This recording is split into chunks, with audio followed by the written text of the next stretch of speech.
আজ আমার কোয়েল পাখির বয়স 20 দিন, তাই তাদের বিসিআরডিবি ভ্যাকসিনের বুস্টার ডোজটি দেওয়ার সময় হয়ে গেছে। সকাল সকাল খামারে এসে দেখি বাবা জলের পাত্রটা সরিয়ে রেখেছে তাদের। এদিকে আমাদের দেশি মুরগির বাচ্চাগুলোও 1 মাসে ভালো ওয়েট এসেছে।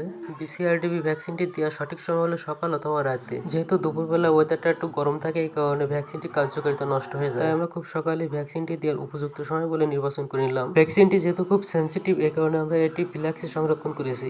বাইরের ওয়েদারে এটি 1 ঘন্টার ভিতরে নষ্ট হয়ে যায়। এটি ফ্রিজে নর্মালও অনেকদিন ধরে সংরক্ষণ করা যায়। ভ্যাকসিন দেওয়ার আগে ভালোভাবে ডেটটা দেখে নেওয়া অবশ্যই জরুরি। তাই বাবা ভালোভাবে ওষুধটির ডেটটি দেখে নিচ্ছে। অনেকে হয়তো ভাবতে পারেন বিসিআরডিবি কিসের ভ্যাকসিন। এটি হলো রানীক্ষেতের একটি ভ্যাকসিন। এটি মুরগির বাচ্চা ও কোয়েল পাখির বাচ্চার জন্য।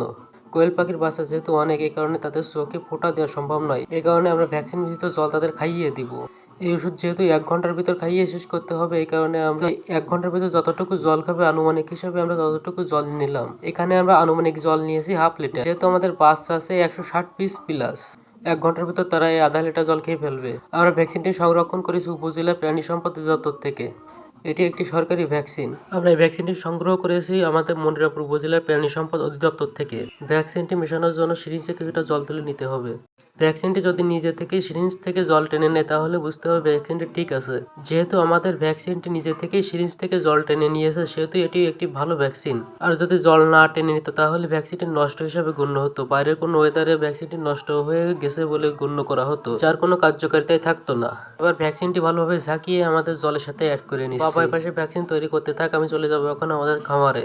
খামারে এসেই দেখি পাখিগুলো খাওয়ার জন্য ডাকাডাকি শুরু করে দিয়েছে। তাদের যেহেতু অনেক রাত থেকেই খাবার দেওয়া বন্ধ করে দেওয়া হয়েছে এবং জলের পাত্র তুলে নেওয়া হয়েছে। জলের পাত্র আগে থেকে তুলে না রাখলে তারা জল খাবে না এবং তাদের শরীরে কোনো তৃষ্ণা আসবে না। জলের পাত্র তুলে নেওয়ার একটাই কারণ, তাদের তৃষ্ণার্ত করার জন্য। তো আমরা ভ্যাকসিন দেওয়ার 4 ঘন্টা আগে জলের পাত্র সরিয়ে রেখেছি, ফলে তাদের দেহে খুব তাড়াতাড়ি তৃষ্ণা চলে এসেছে। এই কারণে তারা খুব তাড়াতাড়ি ভ্যাকসিন মিশ্রিত জলটুকু খেয়ে শেষ করবে। তো ভ্যাকসিন মিশ্রিত জল দেওয়ার সাথে সাথে তারা অনেকেই খাওয়ার জন্য এগিয়ে এসেছে। আমাদের যেহেতু মুরগির খামার, এই কারণে কোয়েল পাখি সম্পর্কে তেমন কোনো অভিজ্ঞতা নাই। এর আগে পরে আমরা কখনো কোয়েল পাখি পালন করিনি, এটাই প্রথম। যেহেতু এটিই প্রথম, সেহেতু অনেক ভুল ত্রুটি হলেও হতে পারে।